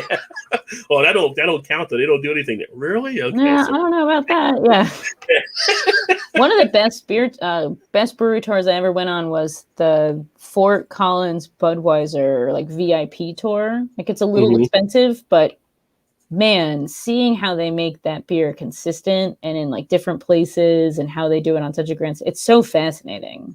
Yeah. Really like. And then they own so many brands. You go down and they're like, would you like a Spaten or a Franz's Counter or a Goose Island or this or that? And you're like, what the like it's just it's fascinating to see all the different stuff that you can get and how they do it, like not normally. I'm more of if I have to have a macro of like my macro of choice, we're a Miller Lite household. That's normally mine, but I know I've been like, once I get vaccinated, there's a dive bar near our house that has been closed for COVID outbreak at least more than once. And I'm like, but I want to go there so bad because I want a big giant lager and a glass in the shape of a football. And I want tenders, You want that dog, get that dog. The minute I'm fully vaccinated, my husband and I are like, we're going. Yeah, nothing wrong. Get out there. Like you said, there was a thing that someone else had tweeted the other day. Like people would be surprised how many of your favorite craft brewers actually still drink macros. Like, they'll grab a Miller High Life, they'll grab a Coors, they'll grab a Bud. It's like, it's more something that's made up in the head of some of the craft beer drinkers, I think. Like, some of them, marketing stuff that they used to do back in the day is a little shady. But at the same time, the R&D that they do, the research, the like hop development, the malt development, the classroom stuff that they do, it's really impressive to see. And they hire AB has at least 2 master cicerones. Miller has 1. Used to have more than 1. So they take beer education very, very seriously. So it's always something, not to drink local. If you like your local brands, like I have 2 great local breweries in my town. A lot of people bring some really great beer over to Fox Farm, so I get to try some really great stuff. Always support, drink what you want. That's the most important part. But as long as you get outside your comfort zone a little, if you're a Bud Light drinker and you're like, I only like Bud Light, and it's like, well, what about this Helles or a Kolsch? And like, you'll be surprised that like people really respond to that kind of stuff. So, yeah, it's like yesterday I was actually being interviewed on a Beer in Front podcast, and Dave was asking about different things. I would introduce them. I said, well, if somebody's like a macro drinker, one of the things I always use sometimes is a golden ale or a blonde because they're the easiest ones to jump out of and to start getting more comfortable outside of just the macro. And if they're like a coffee drinker, you can find like a nice coffee blonde or something like that. And everything starts turning from that point going forward. And it's just like, how it is when it clicks on, you're like, oh, well, what if I get this one? Or what if I get this one? You start your journey or whatever. Yeah, so, that's, there's certain things you like, and then you're like, oh, I like this. Oh, wait, but I like this. Oh, and then like I was at when I took the master for the first time, I went out to dinner that night with like old family friends, and my friend's mom was like, I don't like beer. And we were at the Ballast Point that's now defunct in Chicago, but it was there. And we went, and I ordered her a wit beer, and she was like, I've never had anything like this. I love this. What else? And she was asking me she got out a notepad and she's like, what else is like this? And I was like, well, Eyelash White. And she was like furiously taking notes. And I was like, my mom was there with me because my mom came to Chicago with me. And she was like, you did that. And I was like, no, like anyone, you just have to like get outside your comfort zone a little. Because a lot of people assume beer is like a warm keg at a party that you drank too much and then you barfed. And they're like, well, I hate beer. And it's like, no, you just haven't found the beer that you like yet, and you'll get there. And there's, I look around in our tasting room when we're open, and it's, parents and kids, and like, people who drive from out of state, or it's locals that love the lager. It's all types, and it's beer is for everyone. It's great. Now, people just don't know. I did a beer tasting at my day job a couple years ago, and it was kind of like people came in, they would learn about beer, and we were doing like basically a lunch and learn. They get to sample different beer, talk about beer, and I said often people will say they don't like beer because they think beer is all kind of thing, and so I bring the chart up, but the chart is like ales and lagers, all the things that come out from. I'm like, so which beer do you not like? And they're like, there's that many kind of beer. There's beer that tastes like chocolate. Like everyone loves chocolate. I'm like, this is the small chart. This is even the big chart. This is just make a fit on what I have right here. There's a lot more to come out of here, and you don't know until you start messing around and you expand that universe. But there are so many different types of beers out there. But my wife is kind of the same way. She was like, she would drink wine, or she would drink sometimes, like, because we're in Kentucky, bourbon and stuff like that. But she wasn't real big beer. And then finally got her to try. She wanted to try some beers, and she was also a whip beer. So I had her do a whip beer, and she loved it. So then it's like she started going through the different whip beer phases and liking those, some other stuff. And so we go to a restaurant now, and they're like, "What would you like to drink?" And she looks at me like, "He'll know." Like I know the palate now, so I can pick out something. She always enjoys the beers I pick for her. But like you did with your mother-in-law, you basically helped her build her palate. So now she knows what to actually look for when she goes out. It'll grow from that point. So that's I mean, I do talk about beer a little too much. When I travel with my family, I'm allowed one brewery. Oh, that's it. They're like, you get one. And I'm like, oh, okay. But like, we were in Oregon. I got to take my mom to DeGard in Tillamook. And that was like, and my mom had a Muscat Sour, and she's like, I like this. And I'm like, what? You do? And I was like, well, try this one and this one. She's like, all right, don't push it. But it was, so I usually get like one, or she'll go if they have good food. So I got to take her when we went to Oregon, I took her to Breakside, which has great food. She loved that. And she'll drink beer. Her favorite beer that we make at Fox Farm is our Franconian Keller beer. She loves it. She's obsessed with it. I came out and she's like, gotta get me cans of the Foon, which that's our, and I'm like, really? The Franconian Keller beer is your favorite beer? That's great, because she tried it and she liked it. So like, that's the best part about beers. There's so many different styles. There's a style for everybody. So everybody likes beer. They just have to find that style. And when they do, they're hooked. Yeah. It's funny. I put Daughter's comment up there just because we were talking about Lindemann, and I'm just, if they had a place next to me with Lindemann. I know, that has it on tap. Can I come and visit? Yeah. They'd have trouble getting me out of the bar. Having that after, like, you go to that place, having that after dinner or even before dinner. Oh, yeah. My God. I'm like, can I just drink from the tap? And then she'll know he's at 2020.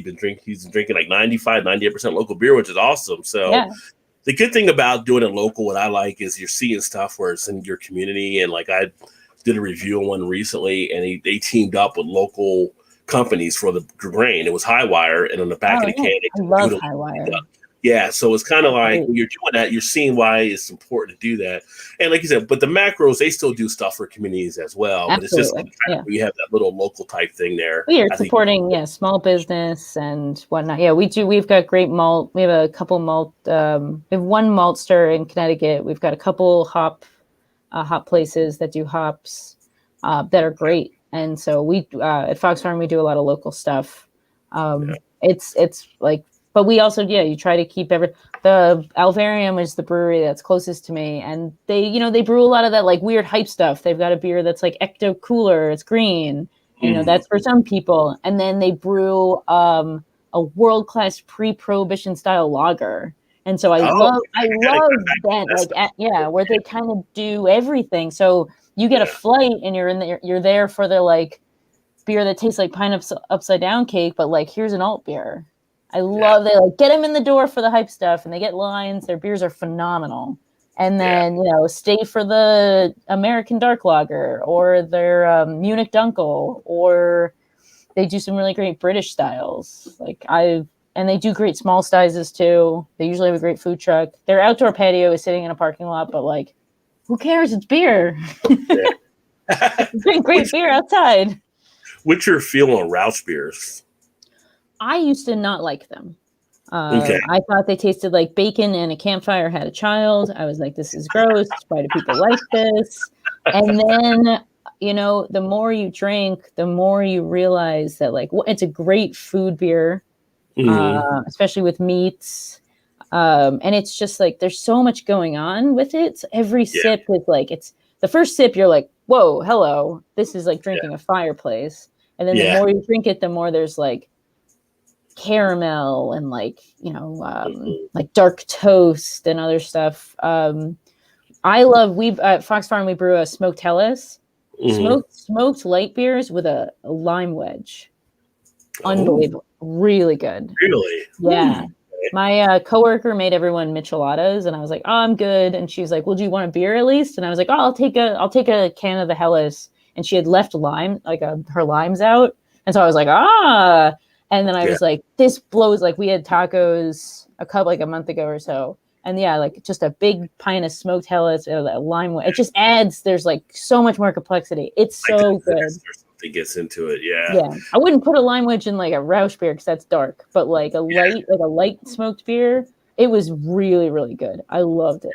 So. Yeah. I've become a bigger fan of the Rauch beers over the years. I mean, you give me an Ox and Caramel. I just did a review of one of their the wheat one. I did the one before that was their oak one. I'm just like, yeah, these are fantastic. But it's funny you said camp because I was like, first thing I said when I had it is kind of like I feel like I want to be around the campfire right now. You just want to sit back, campfire. It's like a smoldering after campfire type feel to it, and you can see yourself maybe out there in the plaid and just kind of sitting out there as the smoke is clearing from the campfire pit. Yep, that's beautiful. That was beautiful, Rob. It's like, give me an axe. I'm gonna cut down a tree right now. I got a Rauch beer. So yeah, but I would love to see more breweries kind of do that kind of style. I don't know what your thoughts are. Any styles you like to see more breweries get involved in? I love, smoked beers are really great. More good lagers. I know lagers take a lot of time and take tank space and whatnot. More lower alcohol. I love lower alcohol beers, more session stuff. I know a lot of people are doing that. But I love session beers. There's more beer. That's not a great answer, but more beer. Like I love just like classic styles. Like my local brews an unbelievable Hefeweizen, just classic Hefeweizen, and they put it in a can. It's so good. Just like not a lot of breweries brew like a classic Hef. So there's that. Like Doppelbocks are really good. Like good. I like classic styles are really good. But then I also love to see, the experimentation, what people are up to, what they're doing. Like sometimes I'm like, I don't want to drink that, but I like where your head's at. It's really cool to see what people are doing and what people are responding to. There's a lot of really great beer out there. So there's always something to a nice class because again, I still once in a while would grab the old Sierra Nevada Pale Ale just to have that nice classic pale ale and just just no anything, no frills, no anything like that. Just a nice classic pale. You can sit back and enjoy the torpedo. You can have that, and it brings back nice memories, and it's just a nice solid beer. So yeah, Sierra Nevada crushes it. Like they're just everything they do, and even when they do like new stuff, just really good. They do a good job. Like I really love everything that they do. So. Yeah, buddy Jerry said, for some reason, I really like sour beers. Not really a popular type. See, here is different where I'm at because one of the breweries I have here, which you probably know about, is Urban Artifact. Yes. And they are blowing up like crazy. So if anybody says sour and it's like, well, is it sour or is it sour like Urban Artifact sour? Yeah. Because everything's being related to tart. I just did a commission for Urban Artifact. I drew the gadget. The gadget. Yeah. So I drew their can. They ordered a bunch of prints. So it's gonna hang in their tasting room. So if you go there, you talked to Scotty. I talked to Brett. Brett. Okay, Brett's the other Yeah. guy. One guy's Scott, one guy's Scotty. They're like the two main, but then Brett's like the third one there as well. Yeah, It's like when I had, first met him, I was like, Scott is. Oh yeah, he's Scotty. I'm Scott. So okay. it's like I to keep it separated. I've heard really good. Yeah, I've heard great things about them. I've never had their beer, but I've heard there's just like there's good. We've got great sours and mixed fermentation in Connecticut. We do Fox Farm. We're just ramping up our spontaneous beer program. We have a cool ship and whatnot, so hopefully we'll start putting out 100% spawn beers soon. We've got there's a lot of really good mixed fermentation. We do good fruit beers too. I will say we ferment all the fruit out. We don't do exploding cans. That's one thing I really hate that the industry does. That bothers me a lot. I don't get bothered by the industry that often, but that is something that's super dangerous. So, but we do all the stuff in the bottle. So, but it's just there's just so sours are great. I'm thinking I'm gonna have I have a Cantillon in the basement. I think I'm gonna put that in the fridge for my birthday. Yeah, that's a good birthday beer for sure. Yeah. The daughter said when he took home brew class at UC in the 90s, he talked about how until the late 80s, the BSM degree was all geared to get a job at Anheuser-Busch InBev. Oh, back then, because they were driving everything. That was it. Yeah, back in the 80s. Yeah, when you worked at UC, the emeritus job is the Anheuser-Busch chair of brewing. That's because they sponsor it, and you'd go and that's where you were going to work. You were going to work at Miller or Coors or AB because that's where brewing was. That's where it was in the 80s until Sam Adams came along. New Belgium and those places and Sierra Nevada. So, and then things changed, and now there's, and then with the legalization of home brewing in the 70s too, there's small brewers everywhere, and I'm just excited. I'm excited to go to. I love that there are breweries everywhere. We went on a hike in rural New York with my family over in the COVID last summer. And I was like, there's a brewery right there. We were in the middle of nowhere. And oh, there's a brewery. Of course there's a brewery here. This is great. We didn't end up going because we had to get home. There's a really great English pub with outdoor seating, and they have rocking chairs, and I really wanted to sit on that porch and drink Steel Rail. They had Steel Rail, Berkshire Brewing, which is old school. They have a old school pale ale called Steel Rail. It's like an English style pale ale, or kind of. It's like English American kind of. We just drank pints of that on the porch over the summer. This rocks, because it just was when you have a beer and it transports you to a different time period. It was like that, especially with all that bittering hops. We don't do that anymore for the most part. So. And Chili Doggy said, Sierra Nevada Pale Ale was his gateway beer in the 80s. I saw a lot of people, especially if you were out west, because that's where you were able to get to Sierra Nevada when it came out. It didn't get to our areas until years later, but a great gateway actually to get in there. That beer, so anytime I have it, I'm just like, damn, this beer is so. And Celebration, their Christmas beer, the minute that I look on my local liquor store's website, and the minute it shows up in stock, I'm like, I gotta go, and then. We get. I mean, it's so funny now because we talked about stuff on the shelves. We get at our Kroger chain, and it just sits there. It's kind of $7.99 for a 6-pack of Sierra Nevada Celebration. It's so, and it's crazy. 7.5%. That beer is nothing, or 6.8. It's. I think it's pretty high. It's just so bitter and piney and resiny, and it's so good. That beer is so. I have a Sierra Nevada shirt that I'll wear all year round. I don't care. I love that beer so much. It's so good. So are you having any beer festival withdrawals right now with things not being around? Or I kind of felt myself feeling that, because usually this weekend, or either the coming weekend or the past weekend, we'd have one of our Cincinnati beer fests, and obviously we're not having it because of the COVID thing. So I miss judging. I miss beer judging. I haven't judged in a while. I was supposed to judge the Frankfurt International Beer Trophy in March of last year. Obviously that did not happen. And I usually judge GABF. They did judge this year, but I was just too far away to fly. So I miss judging. I miss GABF. Not going to GABF is tough. I love there's like all these beers that I always tick off when I go, like Chuckanut Dunkel, which is an excellent lager brewery in Washington State, or I get Fathead's Alpenglow, their Weizenbach. Oh yeah, that beer rocks. So I gotta get. Yep, I was like, I've got to get some Alpenglow. Like I always make a list of all the beers that I have to try, or Live Oak, any of the Live Oak smoke beers from Texas. There's just a lot of beers I got to get. And I miss that. I miss seeing my beer friends, people from California, or I have two really good friends in the UK, and I miss them so much. And I don't get, like, we usually hang out a couple times a year. We'll travel together. We went to Belgium together. I went to Australia with them to judge, and I haven't seen them in a year and a half. And it's just like, there's like my best friends and like my beer people, and I don't get to see them. So hopefully things change. I don't go to a lot of beer festivals, to be honest. But there were some beer festivals that I wanted to go to Fresh Fest last year in Pittsburgh.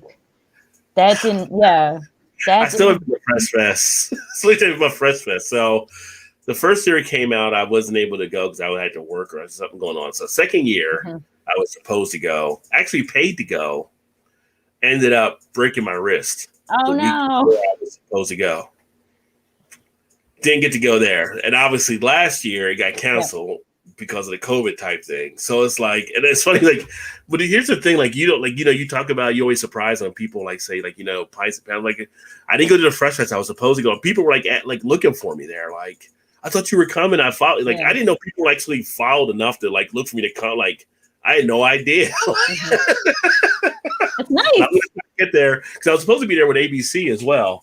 Oh, that would have been great. Yeah. She went there. She's been to the first. I don't know if she went to the first one. I know she went to the second one at least. And we were going to connect there. And like Greg from Daddy Porter's group, we were going to connect, and some other people there. But it was like, Greg was like, "Oh, I thought you just didn't go or something." I was like, "No, I didn't go. I was planning to go. I mean, I had my bag and everything all paid for. Everything was set. I just didn't get to go." And it's like, I don't think I could have came a week later when I was still on drugs and started drinking beer. That wouldn't have been great. Yeah. But sooner or later, I will get to Fresh Fest and GABF. So I got to get to that at some point. It's great. GABF's a lot of fun. Like it's overwhelming, but the things you get to try there are things you don't normally get to, and it's a lot of fun. So I met one of my best friends in line in 2010 at GABF. Like he just like started talking to us, and he's like, "I'm Brandon," and now I'm like he was invited to my wedding. Like that's and I met that guy in line at GABF. Beer bringing people together. Beer always brings people together. It's wonderful. So I want to go out and I want to go to breweries again. It's supposed to be really nice next week, and there's a OEC, which is like a sour and like experimental. Their beers are wild. But they also import some of like Schlenkerla and Reisdorf and some like really amazing European and beers from all over the world, and they have them on draft, and you can sit outside and like eat a pizza in their parking lot. And I'm like, I want to go and do that. Yeah, I did their Cool Ship Lager Black is what I reviewed. Oh, nice. Yeah, it was an interesting can. I saw that. I was like, oh, that looks interesting. Yeah, what is that? Yeah, they have a really cool like cider festival every year. And like the owner like wears his like Swiss, because he's European. He wears like a little Swiss outfit and like cuts everyone pieces of cheese, and you're like, okay, cool. Like this is great. So I miss going like to places like that.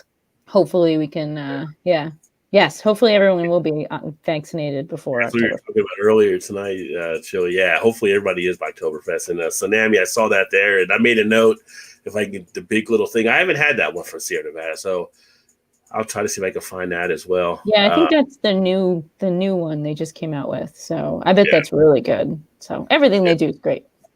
Yeah, they do pretty solid. The only thing one of them I had was the Big Little Hazy. It was at the time we were doing the reviews. They had the one come out. New Belgium had one come out, and Sam Adam had their hazy come out. They were kind of like ranked the third out of the ones I had of those three big brews. It was okay. It just wasn't. I felt like the other one had more pop to it. Like the New Belgium was I liked the most, and then Sam Adams after that. But It wasn't like I was going to drain pour it. It was still Yeah, good. no, yeah, still Yeah, good. but no, but let's see. I guess it was like an hour and a half or so. Again, you say you go. I We know. have some going on. Now, yeah. I think I Yeah, gotta. It's but past my bedtime, so yeah, I we gotta apologize. get all wrapped up here. Anything that you want to say for any closing type things? We talked about the new book coming out, the website. Make sure people follow pintsandpanels.com. Twitter, you're on Twitter. Yep. So connect you on Twitter, Yep. Instagram, Instagram, Pints and Facebook. Panels, Facebook, Instagram, all that. At Pints and Panels. New content every day. If you're interested in looking at back stuff, there's the educational archive. I do have a Patreon, $3 a month. I'll draw your portrait if you're interested. Ah, there you go. I also draw you into my book. That's been really fun. I drew the chief commercial officer of Molson Coors as a Napoleonic general, which he loved. So that's been fun to like kind of fit everyone into the. I drew Eugenia Brown from Black Beer Chick. Yeah, her and I are on the beach together drinking blonde ales, and I sent it to her, and she's like, "I love this. I wish we were on the beach now." And I was like, "Yeah, I know." I feel like after this whole, there's gonna be a huge like beer reunion of people, just people connecting all over and stuff. And hugging. So. I'm not a hugger. I don't really hug, but man, don't I want to hug some people. Just this one time. Just this one time. Other than that, don't fucking touch me. But man, do I want to hug you right now. So make sure you guys check out Em. And before we go, I'll give you one last question. Sure. And that's just too hard for you to say if you take a pass on it. But if you had to do a mixed 6-pack, what would you put in your 6-pack? Oh, that's so difficult. So shout out to the brewery I work at. I love our Kolsch, which is Bauer. And then for more like Alley-Ash White, probably Westmount Triple. Ooh. I gotta have an IPA in there. Probably like fresh Sierra Nevada Pale Ale. And then how many? Like 4. Yeah, fresh. Yeah. I'm the weirdo in the store that's like, where's the Born on? Where's the best? Oh, spot? I do the same thing. I do it in the store. Do you need any help? Like, no, I'm just checking the date. Where is it? Or if it doesn't have a date, I'm like, nope, I'm not buying this. Yeah. Please date your stuff. I got 2 more. Probably like. I know I'm gonna wake up in the middle of the night and be like, that's gonna happen. I get Imperial Stout, North Coastal Rasputin is just like a really solid. It's got to have 1 Imperial Stout and then 1 more. Oh boy. I don't know. I can try and think of. It would probably be. Probably another lager, like a Oktoberfest, maybe like Paulaner Oktoberfest or some classic German Oktober. I love Märzen's. When I was underage, my friend's brother used to buy us Sam Adams Oktoberfest, and we were like, we fancy. Me and my good friend Sean, and we drink in his basement. We were 18, and we were like, oh, Oktoberfest. So I have a real soft spot for the Sam Adams seasonals, but I'd like any kind of traditional Oktoberfest from Munich would be on there because that beer is just. I know that's a seasonal and that's a short window, but the minute those beers come out on August, I'm the one in the store being like, okay, No, you got a good selection there, so I can't. You gotta have a little of everything, You gotta have something. So.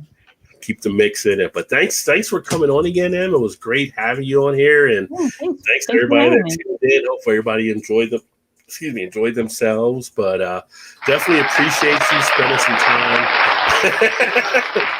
And for all you watching still, again, make sure you check out Em's site, pintsandpanels.com, all kinds of Pints and Panel stuff. And for those of you that were asking and looking at the educational component, I'm telling you can't find a website out there much better than what she's doing there. She's giving it to you for free, like just the education stuff. Use it to go buy the book, or unless you're cheap, you go to the library, but it's free. It looks a lot better than library books, I'll tell you that. So Thank you. You can watch, you can look at the artwork, you can learn some different things and increase that knowledge. But we're going to go ahead and sign off here. Thanks everybody that tuned in. Thanks again, Em, and look forward to catching up with everybody soon. And thanks for all you that signed in.